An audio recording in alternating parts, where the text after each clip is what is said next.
नमस्कार प्रेक्षकांनो, मालिकेच्या आजच्या भागामध्ये आपल्याला खूपच जबरदस्त असा ट्विस्ट पाहायला मिळणार आहे। तर इकडे आता सोहमची हळद आहे। कलाने खूप छान अशी तयारी केलेली आहे हळदीची आणि मग सोहमला ती हळद लावत असते आणि त्याचबरोबर सोहमला हळद लावते आणि त्यानंतर अद्वैतच्या जवळ जाते आणि अद्वैतलाही हळद लावू लागते। अद्वैतच्या गालाला तिने हळद लावलेली असते, पण त्याचबरोबर अद्वैत मात्र कलाला म्हणतो की एवढ्या प्रेमाने हळद लावलीस तू मला, म्हणजे माझा विश्वासच बसत नाहीये, ही तूच आहेस ना? तेव्हा कला म्हणते, हो का, बर थांब अजून दाखवते। अजून प्रेमाने लावतात किती ते, आणि असं म्हणत कला एवढी हळद घेते की पूर्ण अद्वैतचं तोंड भरवून टाकते। पूर्ण अंगाला तोंडाला सगळीकडे हळद लावते। आता अद्वैतला मात्र राग आलेला असतो। अद्वैत पण कलाच्या मागे हळद घेऊन पळू लागतो। सगळेजण तिथं असतात आणि सगळ्यांच्या मध्ये कला आणि अद्वैत यांचं हे सुरू झालेलं असतं। इकडे सरोजला मात्र खूपच राग येत असतो। सरोजला ही गोष्टच पटत नसते की काहीही झालं तरीही हे दोघं एवढे एकत्र का येत आहेत। ही गोष्ट सरोजला सहन होत नसते आणि मग अद्वैतने सर्वांच्या समोर तिथे कलाला प्रेमाने हळद लावलेली आहे आणि दोघंही पूर्ण हळदीने माखलेले आहेत। तेव्हा आबा म्हणत असतात, काय रे तुम्ही दोघं जण, म्हणजे मला काय कळतच नाहीये की हळद नक्की कोणाची आहे। सोहमची हळद आहे आणि हळदीनं आता पूर्ण तुम्हीच माखलेले, जसं काय तुमचीच हळद आहे असं चाललेलं आहे हे सगळं। तुमची हळद जशी होती ना तसंच तुम्ही करायला लागलेला आहात। पण कला आणि अद्वैतला आठवतं की त्यांच्या लग्नात तर हळद झालेलीच नसते, म्हणजे हळद झालेली होती ती नैना आणि अद्वैतची झालेली होती, कला आणि अद्वैतची हळदच झालेली नव्हती। या गोष्टी तिला आठवतात आणि सरोज मात्र रागाने पाहत असते। सरोजला हे अजिबात आवडलेलं नसतं। सरोजचं म्हणणं असतं की काय गरज आहे एवढं कांगावा करायची, एवढं सगळं करायची गरज काय आहे, कारण ही दोघं जण जरा जास्तच जवळ लागलेले आहेत। ह्या मुलीने मला जे लेटर लिहून दिलेलं आहे की ती अद्वैतच्या जवळ जाणार नाही, आणि मग हे सगळं काय आहे, काही झालं तरी मला हे सगळं थांबवलं पाहिजे, असं सरोजच्या डोक्यात सुरू झालेलं असतं। अद्वैत आणि कला मात्र लाजत असतात, एकमेकांकडे पाहत असतात आणि दोघंही पूर्ण हळदीने माखलेले असतात। तर प्रेक्षकांनो, आजच्या भागाच्या रिव्ह्यूला आपण सुरुवात करूया। इकडे कला आणि रोहिणी दोघीही नाश्ता करत असतात। आबांनी मिसळ मागवलेली असते आणि दोघीही मिसळ खात असतात। त्यावेळेस आबांना म्हणत असतात की हो खूपच छान आहे, आणि मग या तिघांचं काय चाललंय हा प्रश्न आबांना पडतो आणि आबा या तिघांकडे येऊ लागतात। आबा म्हणतात की काही विघ्न येणार नाहीये ना माझ्या सोहम आणि अनामिकाच्या लग्नामध्ये, हे तिघं एकत्र येऊन काय करत आहेत नक्की, आणि म्हणत आबा त्यांच्याकडे जाऊ लागतात, कारण आबांना काळजी वाटत असते की हे सगळं काय चाललंय, कशासाठी या तिघांचा एवढा गोंधळ चाललेला आहे, हा प्रश्न आबांना पडलेला असतो। आणि आबा त्या तिघांकडे जातात, तर या तिघांचं पार्टीचं नियोजन चाललेलं असतं, कारण रात्री यांना बॅचलर पार्टी करायची असते। आणि मग आबा आले की एक एक तिथून पळून चाललेलं असतं। आबा अद्वैतला पकडतात आणि म्हणतात की थांब, सांग मला काय चाललंय। अद्वैत म्हणतो, नाही नाही काही नाही, असंच कामाचं चालू आहे। तेव्हा आबा म्हणतात की हो मला माहिती आहे तुम्ही किती कामाचे आहात ते, पण आत्ता तुमचं काय बोलणं चाललेलं, नाही मला नाही माहिती, सोहमला माहिती। सोहम म्हणतो मला नाही माहिती, राहुलला माहिती। तेव्हा राहुल म्हणतो ते पेन आणायचं होतं ना म्हणून। तेव्हा आबा म्हणतात, मी पण तुमच्या एवढा होतो ना तेव्हा असंच करायचो, आम्हीही पार्टी करायचो आणि पेन आणायचं आहे हे कारण खोटं सांगायचो। पण कसं आहे माहिती आहे का, तुम्हाला खोटं बोलताच येत नाही, मग तुम्ही लपवताय कशाला। तेव्हा हे सगळेजण सांगू लागतात की तसं नाही आबा। आबा म्हणतात की मला माहिती आहे रात्री पार्टी आहे ना तुमची काय ते, मग जरा पन्नं बिन्न प्या, जरा करा पार्टी एन्जॉय मस्त। तेव्हा सगळेजण म्हणतात की हो, आणि मग आबा म्हणतात की चला, म्हणजे पोरांची पार्टी आहे, या गोष्टी सगळ्या डिस्कस चाललेल्या असतात। तेव्हा अद्वैतला आबा जवळ घेतात, अद्वैतला विचारू लागतात। अद्वैतही सांगत असतो की हो आबा पार्टी आहे, आणि मग आबा म्हणत असतात की मस्त एन्जॉय करा। कलाला इकडं कळत नसतं, कला विचार करत असते चांदेकर आबांशी जेव्हा बोलतो तेव्हा किती मनमोकळेपणाने बोलतो ना, किती मोकाटाका असतो, किती व्यवस्थित त्यांच्याशी तो बोलत असतो, असं कला विचार करत असते। त्यासोबतच इकडे पाहायला मिळतं की ती अद्वैतकडे आणि आबांकडे पाहत असते। तिला छान वाटत असतं, ते दोघंही खुश आहेत ना बस, असं तिचं म्हणणं चाललेलं असतं। आणि त्यासोबतच इकडे पाहायला मिळतं की आबा आणि अद्वैत अगदी मनमोकळेपणाने गप्पा मारत आहेत, एकमेकांशी खुलून बोलत आहेत। आणि आबांचं ठरलेलं असतं, चला पोरांची पार्टी होणार आहे ना, मस्त एन्जॉय करू दे पोरांनी, असं आबांचं ठरलेलं असतं। आणि त्यासोबतच आबा बोलत असतात आणि मग आबा मात्र म्हणतात की आता कला जी आहे ना, कलाला पण यांच्या पार्टीत मिक्स व्हायला सांगतो, असं आबांच्या एकदम डोक्यात येतं। आणि आबा कलाकडे येतात आणि कलाला सांगू लागतात, अगं पोरांची पार्टी आहे ना आज, मला काय वाटतंय माहिती आहे का, तुम्ही पण त्या पार्टीमध्ये जावं, असं आबा कलाला बिनधास्तपणे सांगत असतात.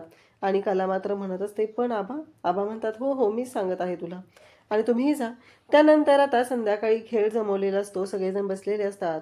आणि मग रॉकेटला स्टूल आणायला सांगितलं जातो. सगळेजण म्हणतात की आबा हे काय आहे? तेव्हा आबा म्हणतात, आम्ही लहान असताना ना एक खेळ खेळायचो. आणि मग ते सांगू लागतात की पाटीवर लिहायचं आणि दुसऱ्या टीममधल्या माणसाने ओळखायचं. तेव्हा राहुल म्हणतो, अहो आबा आम्ही पण हा खेळ खेळत होतो, आम्ही पण खेळलोय हा खेळ, असं काही नाहीये तुम्ही लहान असतानाच, असं म्हणत राहुल बोलत असतो. आणि मग आता चला, पहिला नंबर कोणाचा आहे, तर राहुलचा. आता राहुल इकडच्या टीममध्ये असतो. सगळेजण राहुलला सांगू लागतात, राहुल ओळखायचे बरं का, अजिबात विसरायचं नाहीये, काय लिहितोय काय नाही हे सगळं तुला कळलं पाहिजे, असं यांचं बोलणं चाललेलं असतं. आणि हे बोलत असतात त्यासोबतच इकडे आपल्याला पाहायला मिळतं की आता नैना म्हणते, बघ असा मोठा शब्द लिहिते ना, तू ओळखू शकणार नाही, असं नैना बोलत असते.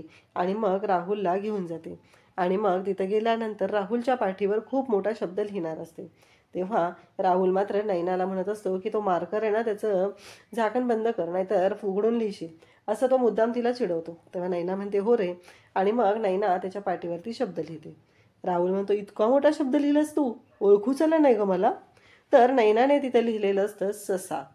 आता त्यानंतर सोहम म्हणतो, आता पुढचा नंबर कोणाचा आहे, असं सोहम बोलू लागतो. आणि जेव्हा सोहम असं बोलत असतो तेव्हा मात्र तिथे सगळ्यांच्या समोर आता हे सगळं चाललेलं असतं आणि सोहम बोलत असतो. तेव्हा मात्र इकडे प्रश्न पडलेला असतो की हे सगळं काय आहे, कारण काहीही झालं तरीही सोहम म्हणतो की आता कोणाचा नंबर आहे. आणि मग आबा मात्र तिथे लगेच सांगत असतात की आता नंबर कोणाचा आहे, म्हणजे अरे सोहम तुझा, तुझी मैत्रीण आहे की इथं, तुमच्या दोघांचा नंबर आहे, असं आबा सांगत असतात. आणि मग आता नंबर असतो तो म्हणजे सोहम आणि अनामिका, सोहम आणि काजलचा. काजल आणि सोहम दोघंही जातात. काजल जायला तयार नसते, पण सगळेजण काजलच्या मागं लागतात की नाही नाही जा काजल तू जा, असं म्हणत सगळ्यांनी काजलला जायला सांगितलेलं असतं. जेव्हा आता काजल तिथं जाते आणि मग इकडे काजलला सगळेजण म्हणत असतात की तुला जिंकायचं आहे, इकडे सोहमलाही सगळेजण तेच सांगत असतात की तुला जिंकायचं आहे.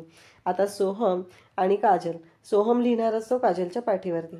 आता सोहम काय लिहिणार हा मोठा प्रश्न उभा राहिलेला असतो. आणि ज्यावेळेस सोहम तिथे लिहायला घेतो तेव्हा तो लिहितो काजलच्या पाठीवरती अनामिका.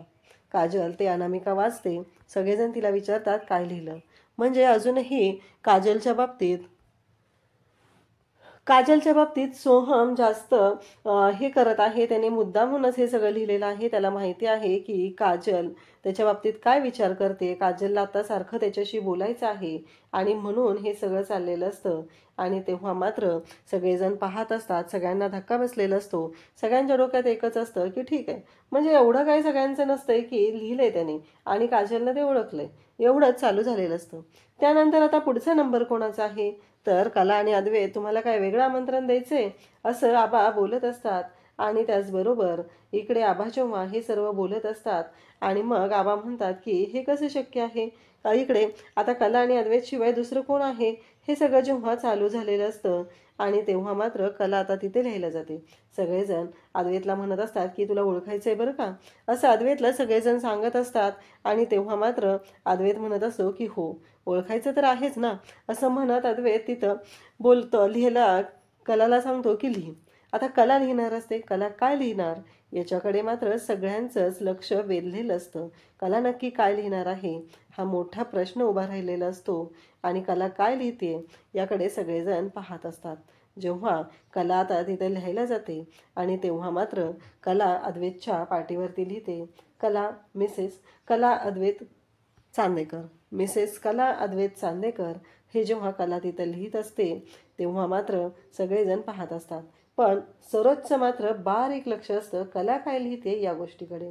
सरोजला जाणून घ्यायचं असतं. आणि मग सरोज मात्र त्या दोघांकडे पाहत असते. आणि जेव्हा तिच्या लक्षात येतं की ही काहीतरी लिहायला लागलेली आहे, आणि कला म्हणते की आता ह्या मुलीला सोडणार नाही, कारण हिला मी आधीच वॉर्निंग दिलेली होती, तरीही जर हिला ऐकायचं नसेल तर हिला आता मला बघावंच लागणार आहे, तेही माझ्या पद्धतीनं, असा विचार आता इकडे सरोजने केलेला असतो. अद्वैत मात्र ओळखत असतो, पण अद्वैतला ओळखताच येत नसतं. अद्वैत म्हणत असतो की काय लिहिलेस ग, कळत पण नाहीये, एवढं मोठं लिहिलेस ते सगळं. तेव्हा मात्र कला म्हणत असते की ओळख ना चांदेकर, असं म्हणत कला त्यालाच सांगत असते. तेव्हा मात्र इकडे कला म्हणत असते की काय लिहिले ओळख. तेव्हा अद्वैत म्हणतो की नाही ओळखू येत. तर अद्वैतच्या समोर आता सगळेजण विचारतात काय लिहिले. कला सांगते चांदेकर. अद्वैत म्हणतो नाही नाही, तू वेगळं काहीतरी लिहिलं होतं आणि ते चांदेकर नव्हतं, खूप मोठं लिहिलं होतंस. आणि तेव्हा सगळेजण पाहत आहेत. कलाला मात्र प्रश्न पडलेला असतो की काय करायचं आता. कलाने बिनधास्तपणे सांगून टाकलेलं असतं की तिनं काय लिहिलंय ते, आणि कला शांतच असते. तेव्हा मात्र आता सरोजला राग येतो. सरोज म्हणते की या मुलीला मी प्रत्येक वेळेस वॉर्निंग दिलेली आहे, पण जर हिला माझं ऐकायचंच नसेल तर आता मला ह्याच्याशी बोलावं लागणार आहे. आणि मग सरोज डायरेक्ट येते आणि कलाचा हात पकडते आणि कलाला म्हणते चल मला तुझ्याशी बोलायचंय. असं म्हणत सरोज कलाला पकडते आणि कलाला घेऊन खेचत जाऊ लागते. तेव्हा सगळेजण तिथं असतात, पण कला पण शांत राहते. कला काही बोलत नाहीये, कारण आता सरोजने चल म्हटलेलं आहे म्हणल्यावर गेलं तर पाहिजेच, हे सगळं चाललेलं असतं. आणि सरोजने तिचा हात पकडलेला असतो आणि तिला खेचतच घेऊन गेलेली असते. तर सरोजला तिला जाऊन तिथे हे सांगायचं असतं की काहीही झालं तरी हे आत्ता तुझं जे काही चाललेलं आहे त्याबद्दल हे चुकीचं आहे, हे तिला सांगायचं असतं. आणि तेव्हा मात्र आता सरोज घेऊन येते आणि म्हणते तू काय लिहिलं होतंस. तेव्हा कला म्हणते की मी सांगितलं ना सगळ्यांच्या समोर, मी चांदेकर लिहिलं होतं. तेव्हा सरोज म्हणते तू सगळ्यांना फसवू शकतेस पण मला नाही, मला माहिती आहे तू काय लिहिलेलं होतं. तेव्हा कला म्हणते म्हणजे काय लिहिलं होतं मी, असं कला मुद्दामन विचारू लागते. तेव्हा सरोज तिला म्हणत असते की तू काय लिहिलेलं ना हे मला चांगलंच माहिती आहे आणि तुला मी 1000 वेळा सांगितलेलं आहे माझ्या मुलापासून लांब राहायचं. पण कला मात्र आता ऐकल तर नवल ना, कारण कला ही तेवढीच आता डॅम्बेज झालेली आहे. कला मात्र अजिबात ऐकत नसते. कलाचं मात्र तिचंच खरं करायचं असतं. तेव्हा सरोजच्या हातामध्ये ते लेटर असतं, जे लेटर कलाने लिहून दिलेलं असतं. आणि सरोज मात्र ते लेटर घेते आणि तिला म्हणते की वाच, याच्यामध्ये काय लिहिलेस तू. माझ्या मुलाशी लगट करणार नाहीस, माझ्या मुलाच्या जवळपासही जाणार नाहीस, एवढं सगळं मला लिहून दिलेस, वाच हे. असं म्हणत सरोज ते लेटर जे आहे ते कलाला दाखवते आणि कलाला वाचायला सांगू लागते. तेव्हा मात्र कला म्हणत असते की पण मला त्या लेटरमधले शब्द बदलायचे आहेत आता. असं जेव्हा कला सरोजला सांगते तेव्हा सरोज म्हणते मला माहिती होतं तुझ्या डोक्यात काय असणार आहे आणि तू कशी वागणार आहेस, म्हणूनच मी आधीच तुझ्याकडनं हे लेटर लिहून घेतलेलं आहे. असं म्हणत सरोज कलाला बोलत असते. कला मात्र विचार करत असते हे सगळं काय चाललंय, आणि सरोज हे सगळं मुद्दामून करत असते हेही कलाला चांगलंच माहिती आहे, कारण अद्वैत आणि कला यांनी कधीच एकत्र येऊ नये असं कलाला सरोजला वाटत आहे आणि म्हणूनच तिचं हे सगळं चाललेलं असतं. त्यासोबतच इकडे आपल्याला पाहायला मिळतं की जेव्हा या सर्व गोष्टी घडत असतात तेव्हा मात्र सरोजच्या अंगात जरा जास्तच माज असतो. तिला काहीही करून कला आणि अद्वैतला एकत्र येऊ द्यायचं नाही यासाठी तिचं हे सगळं कांड चाललेलं असतं. त्यानंतर कला म्हणते की ठीक आहे असं म्हणते आणि कला तिथून निघून जाते. कलाला एवढा काही फरक पडत नाहीये. ठीक आहे, सरोजला काय म्हणायचं ते म्हणू दे, आपण आपल्या मनाप्रमाणे वागायचं एवढंच कलाने ठरवलेलं असतं. त्यानंतर आपल्याला पाहायला मिळतं की सरोज जेव्हा हे सगळं करत असते तेव्हा मात्र ती विचारच करत नाही की आपल्यामुळं काहीतरी प्रॉब्लेम होणार आहेत. सरोजला फक्त एवढंच माहिती आहे की माझा अद्वैत या मुलीपासून लांब राहायला पाहिजे, एवढंच तिच्या डोक्यात सुरू झालेलं असतं आणि त्यासाठीच तिचे प्रयत्न चाललेले असतात. त्यानंतर इकडे पाहायला मिळतं की कला ते लेटर ठेवते आणि तिथून निघून जाते. म्हणजे तिला एवढा काही फरक पडत नाहीये, काहीही झालं तरी ठीक आहे ना, आपल्याला काय करायचंय एवढंच तिच्या डोक्यात चाललेलं असतं. त्यानंतर इकडे पाहायला मिळतं की कला तिथून बाहेर येते आणि म्हणते मी काय बोलून बसले हे सगळं, म्हणजे मी असं वागायला नको होतं का, हे कलाच्या डोक्यात सुरू झालेलं असतं. आणि कला म्हणत असते की काहीही झालं तरीही इकडे जेव्हा घडत आहे तेव्हा हे तिघंजण आता पार्टी करायला बसलेले आहेत. अद्वैतने इकडे आबांनी कलाला सांगितलेलं आहे की तिथं पार्टी आहे आणि तुम्हीही जा पार्टीमध्ये. आणि त्याचबरोबर इकडे आपल्याला पाहायला मिळतं की जेव्हा इकडे सगळं जेव्हा घडत आहे हे सगळं ऐकलेलं असतं आणि त्याचबरोबर या सर्व गोष्टी चालू असतात.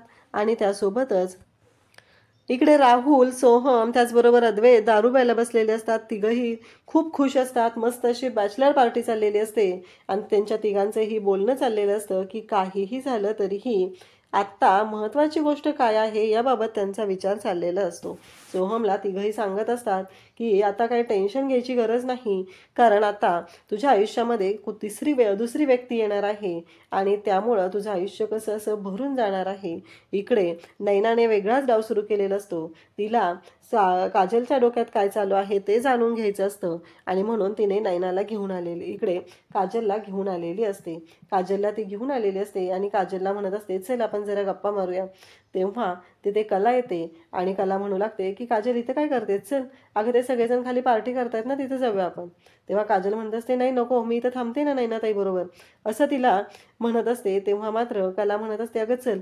तेव्हा इकडे नैनाच्या डोक्यात येते, अरे वा, त्यांची ओली पार्टी असेल तर बरंच होईल ना मला, म्हणजे ती दारू काजलला पाजता येईल आणि काजलच्या मनात काय चालू आहे ना ते मला काढून घेता येईल, हे माझ्या फायद्याचंच ठरणार आहे, असा विचार नैनाने केलेला असतो. आणि नैना म्हणते की बरं चल जाऊया आपण पार्टीला, असं म्हणत आता ती ही पार्टीला घेऊन जाते आणि सगळेजण तिथं पार्टीला गेलेले असतात.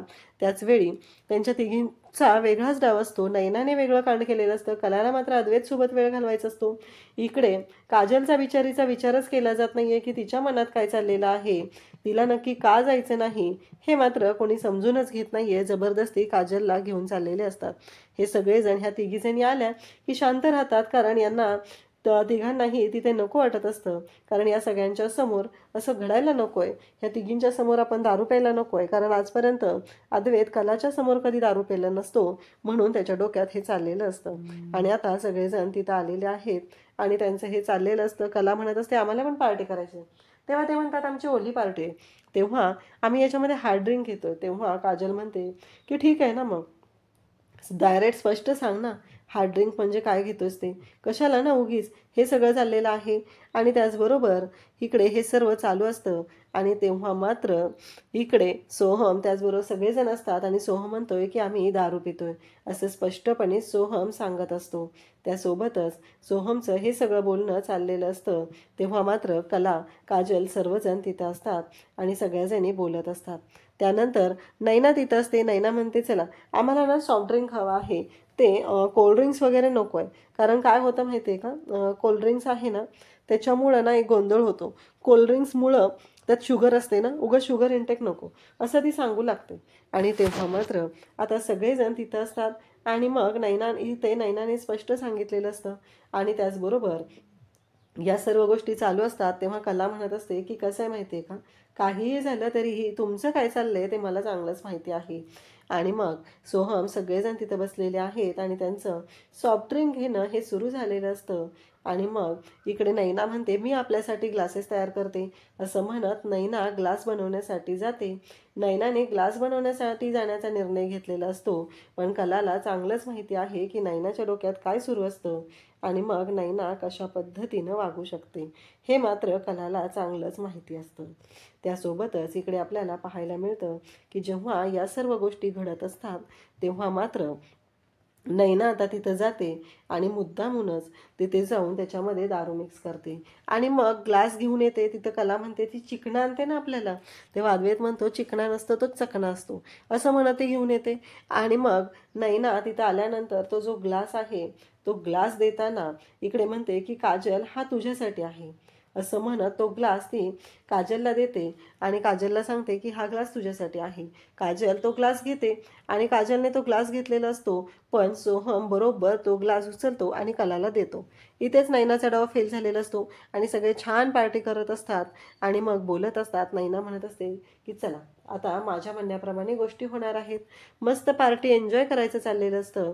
आणि तेवढ्यातच तिथं पोहोचलेली असते ती म्हणजे आता काजल आणि त्याचबरोबर कला. हे सगळेजण मस्त ड्रिंक करत आहेत, चिअर्स करत आहेत आणि कलाला मात्र आता दारू चढायला लागलेली असते, कारण कलाला नैनाने दारू दिलेली असते, कला ती दारू पिलेली असते आणि सगळेजण तिथं असतात. सोहमला इकडे दारू चढलेली असते, राहुलला चढलेली असते. राहुल सांगत असतो की सोहम आता तुझं लग्न होणार आहे, आता काय बघ होणार आहे एवढं लक्षात ठेव, कारण काहीही झालं तरीही आता तुझ्या मनाप्रमाणे गोष्टी होणार नाहीत. अद्वैत म्हणत असतो, डोळे बघ डोळे, काय दिसतंय? सोहम म्हणतो की चष्मा. पुन्हा अद्वैत विचारतो, सोहम म्हणतो की बुबळ. तेव्हा अद्वैत म्हणतो की दुःख दिसते माझ्या डोळ्यात, दुःख. लग्न झालं की फक्त आयुष्यात तेच राहतं. हे मस्त असं बोलणं त्यांचं चाललेलं असतं. छान अशी पार्टी एन्जॉयमेंट चाललेली असते. पार्ट 2 लवकरच आपल्या चॅनलवरती अपलोड होईल. थँक्यू.